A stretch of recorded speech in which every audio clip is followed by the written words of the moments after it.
Sabi ng may-ari, bantayan ko lang daw ang mga manok pero tanghali na hindi pa nauubos ng apat na yan ang mga sinampay na irik. Kaya pumunta na lang kami sa kapitbahay para makikain. Dito sa probinsya, simple lang ang buhay. Kung gusto mo ng manok na ulam, tsambahan mo lang yung manok ng kapitbahay na lumaki. Tas sabihan mo siya na bibisita ka. Tapos syempre, mabait yung kapitbahay, alam niya na gusto mo ng manok, pero ikaw dapat ang mag-process nun. Kaya ito na nga, fresh from Nakubi, pinaprocess na natin yung manok na good for 2. Kasi kung magaling kang kumain, dapat magaling ka ding mag-process syempre. Dito lang din sa probinsya, maraming libre na prutas. Prutas ng kapitbahay. Pero syempre, dapat kasundo mo yung kapitbahay. Pero kapag hindi, sa gabi ka na lang manunungkit. Syempre, bad yun anak ko.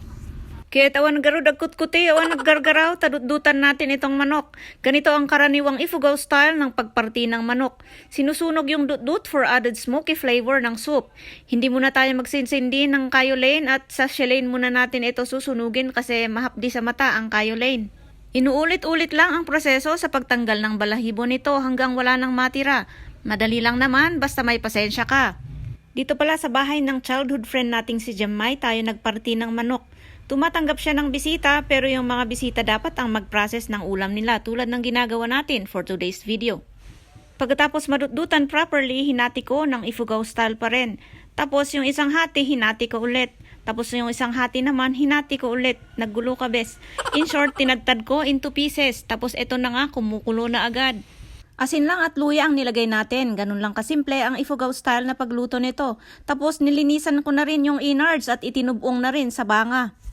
At habang inaantay maluto, inagaw ko yung laruan ng bata na tabuyog at binuksan. Pinakabagay na sausawan dito ay bagoong at sili. Pagkatapos mabuksan, inagaw na naman niya at ayaw niyang ibigay. 5 taon pa namin siya nakumbinsi at ayun binigay niya pero nahulog ulit. At tsaran, ito na ang finished product. Sabaw na may konting manok.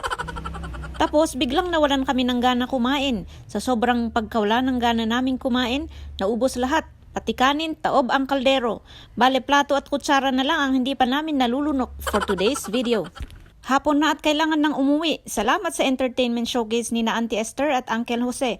Syempre pa sa pabaon na itlog at manok para sa baby ni Jazz. Thanks for watching!